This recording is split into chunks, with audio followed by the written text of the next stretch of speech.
Youth embracing their future, a vision we can all support. Bringing practical skills to adults and youth so we can all live life with courage, confidence, and connections. Welcome back to Discover You, the podcast. I'm Samantha, and I have Bev and Sarah with me here again today, and we're going to continue our discussion on the CASEL frameworks of social and emotional learning. So last time, in our last episode, we talked about self-awareness and self-management and kind of what that looks like and why those are so important. But today we're going to talk about the other three pillars of social awareness, relationships, and responsible decision making. So Sarah, do you want to just bring us up to speed real quick? I feel like you almost did that for us already. No, that was perfect. No, I mean, truly, last episode, we talked a lot, just even philosophically, about why self-awareness is so important, and then how to look at how do we then manage our emotions, our reactions, so that we can respond. And I think that's just going to really lead us into today, talking about that social awareness component and how then, if I understand myself and I can start to understand others and be in a relationship with them, that will help us move towards responsible decision making. So I think that's where we're going today. I would say so. Awesome. So let's just jump right into it then. So do either of you want to just explain what the next three pillars are? Just kind of give us a bird's eye understanding of it. Well, we started out with that self-awareness and that self-management. So now that was focusing on me, right? Now we're going to move out and kind of focus on others. So we're going to move into social awareness, like how am I aware in different social situations? What do I notice about your behavior? What might that be telling me about what's going on for you? How then does that even tie into my own self-management and reaction to that? So just really being socially aware, which I think is incredibly key as then we move into that the fourth component of relationships, because how I'm observing and being aware of you is going to matter than how I respond and react to you, and how then we're going to be able to be in relationship together.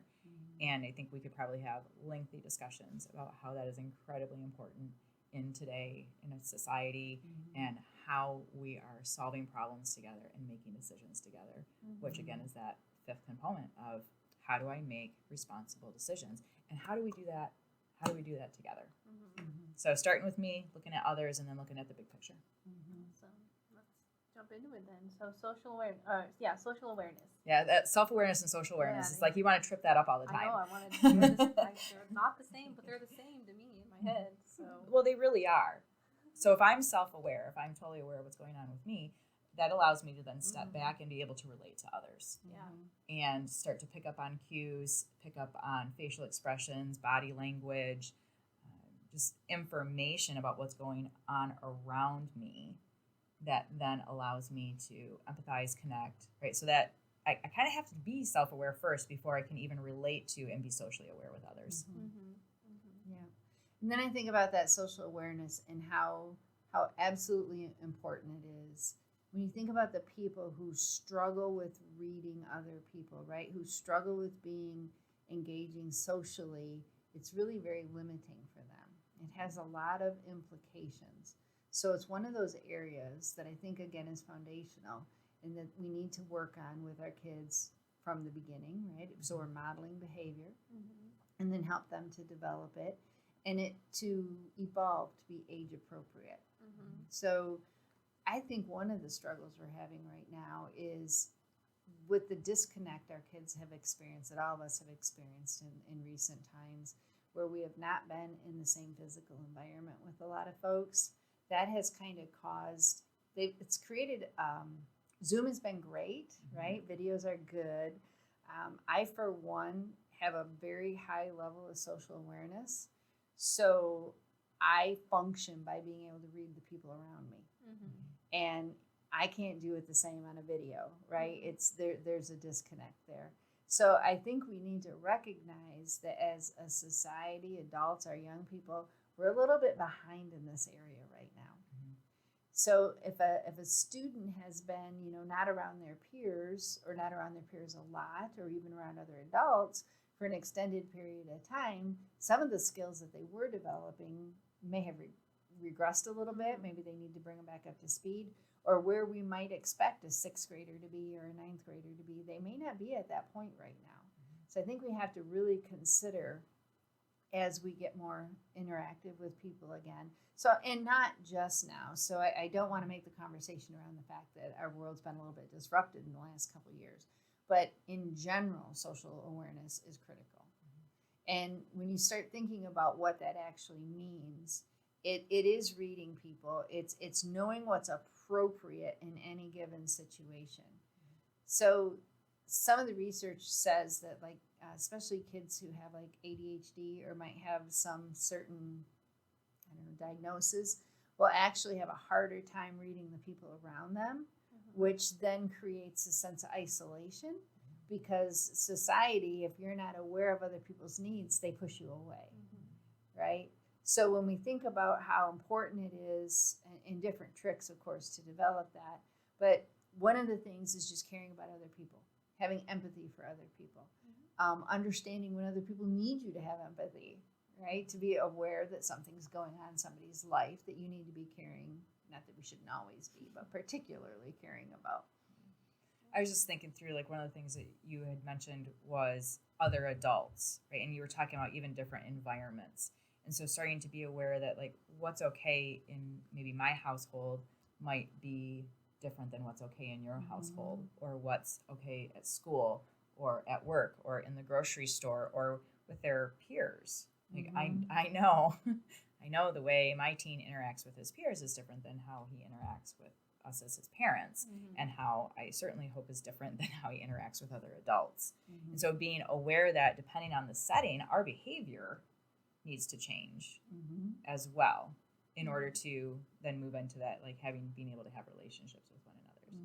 So I'm hearing, like, picking up on cues, being aware of the situations, but then also even choosing to be engaged in social situations. And that I just had a conversation with a girlfriend a couple days ago where we were concerned about our two teens, that, they haven't been around one another, around other of their peers a whole lot over these past couple of years, and that's a struggle, that they now have to choose to want to go and be social. Well, and there's a huge risk around that. So when you think about how self-awareness, we start out self-awareness influencing and being tied directly to social awareness. If I'm by myself and isolated, that's a pretty safe environment for me, right? It's limiting, right? But it's safe. When I have to go out and interact with other people, now I'm unfamiliar with it. I haven't been around you in a while, and I haven't been around anybody. So then it's this flood of all these social cues coming at me and going, I don't know what to do with any of them. You think about the kids, many of our people today have gone through divorces. They're living with two different families. And when you think about what's appropriate, and oftentimes I hear parents of divorced kids, well, they can do that at their dad's. They can't do it here. They can do it at mom's. They can't do it here. And you think about how as adults, that's hard for us to accommodate sometimes, but we've learned when I go into a work environment, I have to behave a certain way, right? But we have kids that are going oftentimes in the course of one day through multiple different environments that the rules are changing every time. So that social awareness is really important at this age to develop, just because they're being faced with it constantly throughout the day. Well, and the rules are often implied. They're not always explicit, right? And so for them to be really aware. And, you said limiting, right? So if I'm not out connecting with others, or if I'm not even socially aware, like if we keep it back to that, then I'm not going to be able to appreciate the differences. Like, I'm not going to be able to recognize that everyone's bringing a different strength, that everyone is bringing their own perspective if I'm not socially aware. If I'm just solely, egotistically, like from a psychological standpoint, solely focused on me and my ego, I'm not aware of all the other, the positive aspects of all the differences out there. Sure. And I think social awareness is a big part of breaking down those barriers and creating an environment that is actually not only inclusive, but embracing of the differences.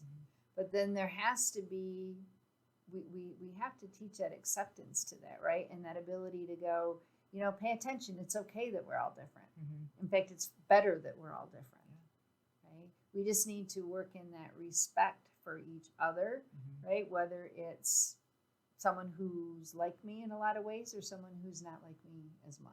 I think that's the respect for each other is an interesting point because I see it in our kids that are in our summer camp program right now.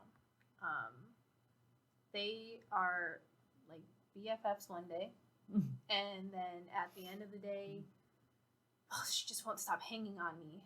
I don't understand, and so now I don't want to talk to her. So they don't talk to each other for half the next day. And you're like, you guys were all just like attached at the hip all day yesterday. Why are you guys? What's going on? And they are, well, I just wanted some me time, and it's hard. I think it's hard for them to see that, like, oh, I didn't realize that you wanted me time. But maybe because they don't understand like tones of voices, or they don't like recognize that, oh, you're pulling away from me. They don't sense that you're pulling away from them. And I think that like once we can get to that like level of respect of like, okay, yes, all these people, we are friends. I respect that we are friends, but I also like respect that we are different people, and we need our own time and stuff. Yes, so you say that, and you think about it as adults, how hard it can be to like accept or recognize that somebody who's a very good friend just needs some space. So just before we started recording this, we were talking about introverts and extroverts and outgoing introverts and all that kind of fun stuff. And so if you can be self-aware and recognize you just need time to yourself, that's an A+. And then if you can manage that and actually be able to tell me that, so I'm not feeling like I'm being excluded, right? But now I'm 12 or I'm 15, right? I mean, I barely know I need time to myself. I just figured that out a few years ago. I'm not a bad person. It's I'm not. It's that I need that space, right? So how do we help our kids, see that and articulate that, and then be able to accept that, right? Like, okay, you don't hate me. Space isn't bad. Right. You need space. So you gotta grow in your space. Well, and so much of those messages are done, through that body language, through that tone, through just physically distancing themselves. I mean, there's a lot of implications to that, and those could be really mixed messages for anybody to read. Oh, for sure. I was just thinking about nonverbal behavior, and I'd shared in our last episode the story about my son coming home first grade and looking at my response. I knew in that moment he was waiting to see what my face was going to say. And so we pick up so much from what we're noticing about others, body positions, facial expressions, we talk with our hands, what are we saying, all of that. And if you don't know, I don't even know how to say this. I'm thinking about like a young person's development. Like if I don't know what that face means, like if I'm picking up on someone's facial expression, if I don't know what that means and how that relates to me, the social awareness piece is not going to develop. Right. Yep. And just think about, I asked them, they said they were fine. Yeah. Okay. Did they say, I'm fine? Or did they say, I'm fine? Or did they say, I'm fine? Right? I mean, so there's so many different cues that are out there and so many different ways that you can take that stuff. I personally am like a big nonverbal communicator because I often have to struggle to find the right words. So I just kind of like freeze up and I just use my body. And I've often noticed that when I'm like needing my space, but I can't find the words to say I need my space, I like physically like close off. The arms get crossed and they're really close to me. If I'm sitting in a car, I cross my legs and face out the window instead of facing towards you. And like realizing that's how you communicate, like that's important. That's like self-awareness, but like also like you're aware of how you're socially aware.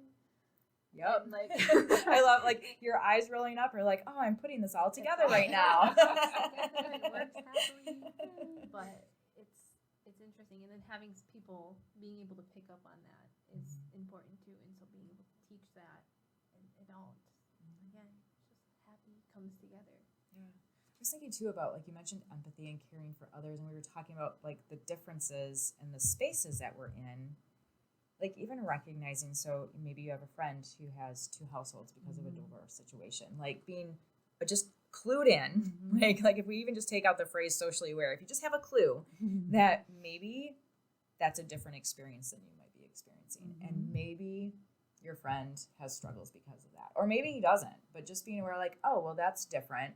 I wonder what that's like for him. I want, like, if I don't know, I feel like the question you said, asking good questions last time, like, I'm always thinking, I wonder what's that is like for them, and really tying in that empathy piece into recognizing people are walking really different lives, different journeys. We all are. Very different. And I think when you were saying, Sam, about how, you know, the way you close off physically, and so tend to be so in tune to people and read people, I have to be really careful because I know something's going on and people don't always want you to ask. Right? Some people do, some people don't. Sometimes it's just not my business. But if messages are getting sent that way, and I feel like, oh, I need to react somehow to this, and I've been doing this a long time, and I don't even always know how to react. Like, I don't know what someone might be expecting of me for my response to be. So now we're talking about translating this skill to our young people, right? Yeah. Well, I think we're starting to move toward talking about what is, like, this is about relationships now. Right? Like, we've given examples of what being socially aware is and why it's important. But now we're talking about, well, I'm noticing something about you, so how am I reacting and responding? How am I being considerate of that? Yeah, absolutely. Because the only way we can be in relationship, right, is to have some kind of awareness of the other person. Like, we're not in a silo, we're in this together. And so the awareness piece, right, leads into that practical outcome. So the practical outcome awareness is our relationships. So, all right, now we're in a relationship. Now what? Well, relationships are so important, and they can be difficult. Absolutely. Well, and communication is one of the first things that comes up. There must be a million books written literally on communication, and yet it's still the biggest issue you hear in workplaces, you hear in families, you hear in relationships, right? It's, we're just not communicating well. Okay, well, how do we communicate? I wrote you an email. I told you, right? And we need to develop those environments that are safe for people to communicate. And that's not always easy either, right? Well, like we were just talking about, like an aspect of communication is that nonverbal, like what's coming out of my mouth isn't necessarily what I'm really saying. And if those two are inconsistent and we're used to seeing that from someone, then we're not going to feel like we can trust them. We're not going to feel like that is necessarily a safe, supportive relationship to have a difficult conversation in, or to even know, I'm going to say, like, know where you stand. That's not the best way of saying it, but, like, you know, where am I at with you in this relationship? Do we have a trusting relationship? Can we give feedback to one another in a way that is supportive and doesn't come back as criticism? She's referring to me wiggling my chair in the last episode. Well, but that's how we grow. Like, I'm going to go back to growth mindset, right? Like, if I can't hear some sort of feedback from my peers or for those that are helping me develop, and if I don't have that trusting relationship with them, and we don't have those means of communication, how am I ever possibly going to grow? Exactly. And so how do we build those environments that make it okay for that to happen, and that a disconnect isn't created every time somebody has to express a need or an observation or something like that, right? Well, I know for me, one of the things that we've done in our household is that, you know, open communication, right? Well, what does open communication actually look like? Well, it's that you can say what you're feeling and what you're thinking in a respectful manner, and you will be heard, and you will be respected, and your opinion will be valued. And so we, in our household, we value openness, honesty, you know, being able to have that, and it's just part of creating that environment. And I think, sorry, I totally just interrupted you. No, you go. No, you had something you wanted to say. No, that was a thought. You finished. No, I was thinking too, where I feel like from a communication standpoint, I have then admitted where I've failed. Mm-hmm. I'm like, you know what? I totally just yelled at you. That was not my intention. Going back to self-awareness, I'm really tired today. I'm frustrated and I'm not managing well. And so now I just yelled at you. I apologize. Right? So having that vulnerability and that honesty as part of that. Well, I like that. And I think that really speaks to conflict management. Mm-hmm. So I think about, we use the tool, we teach our kids the tool, nonviolent communication. And that's a tool that's been around since like the 1960s. And it's really very simple, and it's part of that honesty. It's just this 4-step process. It says, when I observe this, or when you do this, right, whatever this may be, don't do the dishes, right? I feel whatever it is I honestly feel, perhaps ignored, perhaps disrespected. I feel something, right? Because I value, and that's what you talked about. It's what is important to me as a person, to us as an entity, to a family unit, to my friendship with someone. So I value teamwork, okay? Or I value our family time together, right? And so when you don't help with this, then we lose our family time together. And then would you be willing to? So I think a big part of relationships too is not thinking people, honestly, folks, they cannot read our minds. No matter how much we think people should be able to read our minds, and you know they know what you're thinking, we don't. We do not know. So then what is it that you need from me, right? Well, would you be willing to do the dishes twice a week? Would you be willing to do this before you go do that? So a big part around that relationship component is being honest, articulating what's important to us, managing conflict in a simple, not so emotional way. I won't say non-emotional, but a way that we can talk together and have good communication. In order to do that, you have to be self-aware, have the self-management, be aware of what's going on for the other, so that we can have this conversation and relationship together. Yeah. It's just so simple. It is so simple. I don't understand what the problem is. Just be socially aware. Just be self-aware. Just, be good at social emotional learning. Just do it, would you? Well, and Sam, I'm probably going to put you on the spot right now, even asking this. I know an aspect of relationships is also being to work as a team and collaboration. And you're looking at a variety of generations as you're sitting here. And your generation, you were taught way more than I think we were about how do you do team projects and work together and collaborate and listen to other people's ideas and incorporate that. I feel like that's a huge important aspect of relationships. Oh yeah, definitely. And I think it's not easy, to work as a team. It's important to work as a team because you need team building skills and you need to have those communication skills to talk and all that. But it's not, none of this is easy.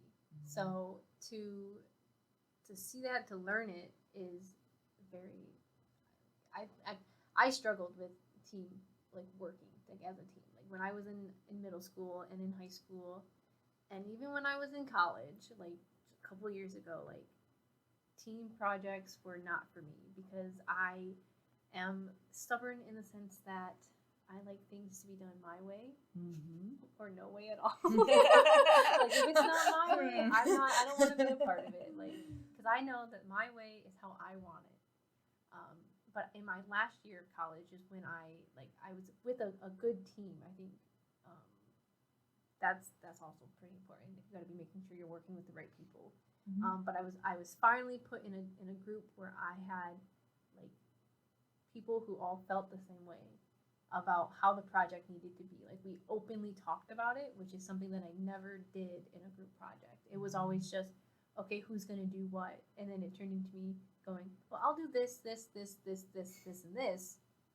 You guys just show up. But having that conversation, that open conversation of, well, I'm really good at this, so I would like to do this. Okay, cool. I'm not good at that, so that's perfect that you want to do that. That communication, which led us into actually becoming friends. As a group, none of us knew each other when we came in, but we left as friends that still talked. And then we had, another class the next semester together, and we were like, oh, hey, let's be a group again. We know we work well together. But it's really nice, and it definitely plays a part into all of this. If you can be aware and I noticed when, before I had that good group with all my bad groups, that when I said I just want to do it all, there were people who were like, oh, okay. But then there was also people who were like, oh, okay, nice, okay, Great, cool, we're going to get an A and I don't have to do anything. Thanks, Sam.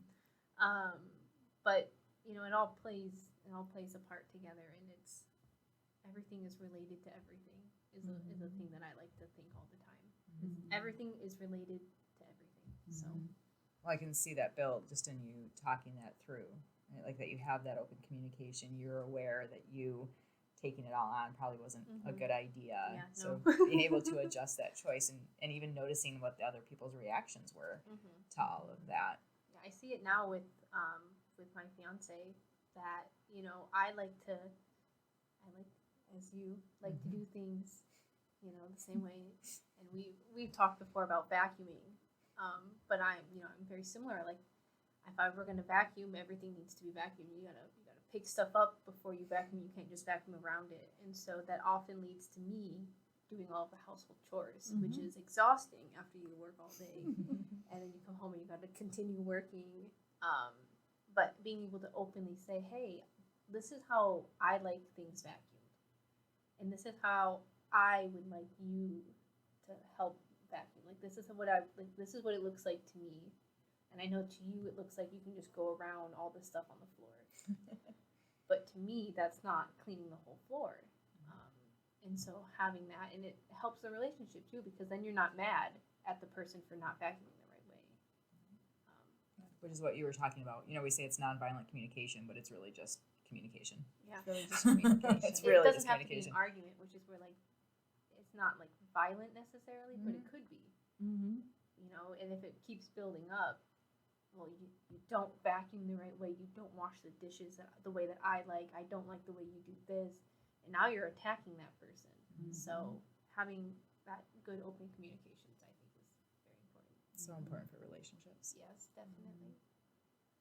When you talked about the group that you worked well with at school, it really made me think about how, as adults, we can provide opportunity to help kids develop these skills.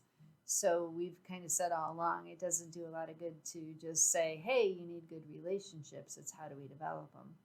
So if you notice that working on a team, if you can take a young person and create an opportunity for them to work collectively on a project, that often will help them build relationships and develop relationships that they might have struggled with before. So if you have a young person who's perhaps having a hard time connecting with folks, if you can find opportunities and create opportunities where they come in as a team and then they work together, they develop these skills, they will have an opportunity then to develop a relationship and to learn those skills. So it's just one trick, one way that you can do this that can help move someone forward that might be struggling. And if you're struggling, volunteer for something, right? Get involved in something where you have a task and an ability to work with other people. And that will really go a long way to help build relationships. And I'm just thinking back to last week in summer camp, we had Amazing Race Week. And our kids were on teams, but in an open communication, but on paper kind of way, we asked them, you will be in teams, okay? So are you rate yourself on this, rate yourself on this. Pick a person that you would want to be on a team with. We got this information from them. And then when we made the teams, we made sure that okay, every group had a person who was willing to eat weird foods so that nobody was uncomfortable. We made sure that you were on a team with somebody who was your friend. And at the end of the week, our kids, they loved it. It was the best week of all the weeks we've had. They absolutely loved it. And even walking around downtown on that Wednesday, it was a long walk. It was hot. It was long. We walked from our building all the way downtown in the sun, and I, as an adult, I was exhausted. I don't know how these kids were so happy, but they just were all that they could. They were so happy because they were with their friends, and they were able to do the things together because they weren't forced to do things that they necessarily didn't want to do, which and then them just being able to say like, oh yeah, I had a good time, like I enjoyed this week. Where in past weeks when we've done like group things, it's just kind of like, okay, you three get together, but it doesn't necessarily mean that those three are going to work together just because they happen to sit next to each other that day. Right, and set intentionality that helps us to create safe environments that allows our young people to grow and build relationships. Well, I just keyed up on two aspects. We often talk about how important it is that young people have positive adult relationships, but really those positive adult relationships are supporting positive peer relationships, and that's exactly what that exemplifies. That's awesome. Yeah, and to that point, that's one thing we used to talk to with our staff about, because a lot of times adults, and I was guilty of this myself, try to be that person in that young person's life, right? You have an appropriate role in their life, but I think it's very, very important that we teach our kids how to have good relationships with their peers. We are not there as adults to fill all the gaps. We can't be there forever. These are lifelong skills that our young people need. And we just need to remember that we're the perhaps conduit to it, but we are not the solution. I'm going to be socially aware right now and recognize that Sam's probably going to tell us we're running out of time. And we do have one more pillar of social and emotional learning of responsible decision making. But let's promise our listeners that we're going to have way more episodes on relationships, communications, because clearly it's really key. It is. It is. Right. Yes. So let's. I'm gonna that was use good, that as right? Like that was really good. So we're just gonna move into responsible decision making and what that is, what that looks like, why it's so important. So this is one of your favorite areas. Take it away. It really is a favorite area. But I think I might have said all these were favorite areas, so it's a little hard. I think responsible decision making comes into play and influence in every aspect of all of our lives. And there's a kind of a quote out there that says, you're free to choose, but you're not free from the consequences of your choice. And I think that's something we just really need to help young people understand. And the better decisions we make earlier, the more opportunities we have later. So when I think about the kids that are like, well, I can do that later, or this is down the road, that's fine, that's great, but what about today? So how do we make good decisions today? In the world that we're in, always this has been true, but I think it's especially true right now. There's so many choices, so many options, and so many decisions that we make on a daily basis, and many of them have long-term implications in our life, okay? So even the friends we choose, even, whether or not we're taking risky behaviors as a teen and getting behind the wheel or whatever it might be, those decision-making skills are critical. So you think about things like problem identification. So that, okay, how do you, in a nice way, what that is what's the problem and what's the solution, right? How do we talk about things and really look at the core problem and maybe pull some of the junk away from it that might be influencing what we think is the core problem? You want to jump in on problem solving? I'm big on the critical thinking, right? So we have to be able to have a way to assess and be like, well, what's real? What's true? Are my thoughts valid? Is this supportive? Is this going to help me make the good decision? How does this align with what I need? How is this impacting others?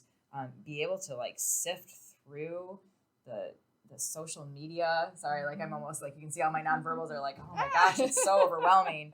But to be able to sift through the social media and what we're seeing in popular press, to be able to be okay, well, what's really true and honest, and develop those critical thinking skills so that then those decisions are being made based on that very clear thinking. And really bringing into it what the young person values for themselves, how these decisions are going to impact myself, how they're going to impact the people around me, what my actions that I'm about to take, what kind of implications they have. And it's true that short-term gratification plays into effect a lot in young people, and actually does with a lot of adults. It's not just young people. But when we kind of look for that short win, that quick win versus the long game. So I might want to make the decision that says, of course I want to go hang out with my friends tonight and not study for my science test. Of course I do. But how does that then play out further? So it's helping people to think through. So if I choose this, then I can likely expect this, and then I can expect possibly this. If I choose this, make this other choice, then how do I walk that out? Just a couple of steps. And just having those conversations with our young people about, okay, and then what? And then what? And is that going to get you to where you want to go? Well, too, at an early age, starting to say, give choice, right? Give choice so that they can start making decisions. But, okay, well, we can choose this and walk that out yourself. You're the adult. Like, you can walk out, if we choose this, and this is what will happen. Or we can choose this, and this is what will happen. Both of them are fine choices. But then that starts the young person's mind thinking through, okay, well, if I make a choice, what then comes from that? And being able to exercise that for themselves and that autonomy, really, and thinking those things through. One of the areas I remember when my kids were young was around financial decision making. And I found something that if it was my money, they wanted everything, right? But if it was theirs, no. And then when they actually ran out, now granted they never went without anything, they never went hungry, right? But if they had to look at that as, okay, it's a finite resource that I control, that I need to make a decision on, and what do I want? So we're back to that thought of how can you as an adult provide these opportunities in a young person's life, again, that are age appropriate, but that help them think through some of those consequences. And in as much as we want to say, here's the solution, and go do it, and why aren't you doing it? Helping to ask the good questions and walk them through that responsible decision-making process so that they can own it. That will leave a much stronger impact on them and then help them to develop their skills so they can continue growing in good decision-making. I think it's important to just note that while decision making, like there's hard decisions, easy decisions, safe decisions because you know the outcomes, but we don't always necessarily want to just take the safe, easy route. We want to challenge ourselves because that goes to like, well, I know that if this is what's going to happen, that's that. You're like putting that ceiling on it, But saying, well, I know that if I do this, I'm going to have to get out of my comfort zone. And it's going to push me to do this. You're like creating a staircase to more opportunity and like kind of allowing yourself to have a growth mindset through that decision. And that's like super important in like developing good decision making skills and developing that growth mindset. So on a final note to that too, I think it's important that we realize that not making a decision is a decision. And that I have a friend of mine who has struggled with decision making her whole life. She has now lived her whole life and not accomplished many of the things she would have liked to have done because she could not choose. So it's very important that our kids exercise that muscle of responsible decision making, and that we as adults recognize that not making a decision is still a decision and still has implications and still will have fallout to our lives. I anticipate we'll be having another episode on responsible decision making because we'll just break each of these down and give them this was like a broad, very broad level, and we'll break it down and get more into detail about each of the 5 pillars and talk more about them individually for a long period of time instead of all of them. Well, there's a lot of skills and tools and techniques that I think that we could be sharing with our audience around these 5 pillars. There's so much that go into this framework. There's so much of it. So I think this was our goal for these 2 episodes, was just give an overview and be able to plug other things into it. Yeah, definitely. And that's really like all the time that we have. I know we like to talk about things we like to talk about. So we want to we wanted to just share the importance of good communication and good decision making and and all of these social, emotional decisions and pillars and information and all of it with you. And I think we did that. So go us. Yeah. Well, social emotional learning is becoming a real buzz phrase, and you're going to see it in school systems. You're going to see it wherever your kids are. So, it's abbreviated SEL. And I think it's important that you at least have some sort of understanding about what the heck are we even talking about when we say social and emotional learning. So hopefully we've been able to provide that to you. Yes, definitely. So, what do we want? What do we want from our listeners today? What do we want them to do for us? How do we want to connect with them? I think my hope would be around relationships. Just encourage you to consider the relationships that you're developing with the young people in your life and how you're creating that open communication. That would be my hope. I think my hope would be, in fact, I'll encourage you to go to CASEL's website, casel.org. I'm sure Sam will put this up here for us. And just learn a little bit more about the social and emotional learning and the implications it has, the great results. They do a nice job putting the research on there. If you're a research person, putting the practical ways you can do it, if you just kind of want to implement it. But it's not what I would call the flavor of the month. The thing is a lot of initiatives come and go. But social and emotional learning is really core. It always has been there. It might be called something a little bit different now. But it's really an important part of our kids developing the basic skills that they need, and us as adults that we need, right, to interact and to be the best we can. Definitely. All right. Well, cool. Remember, you can listen to the podcast wherever you listen to your podcasts, and you can watch it on YouTube, Discover You programs, and can just keep sharing your stuff with us. We love seeing it, and we can't wait to see you next time.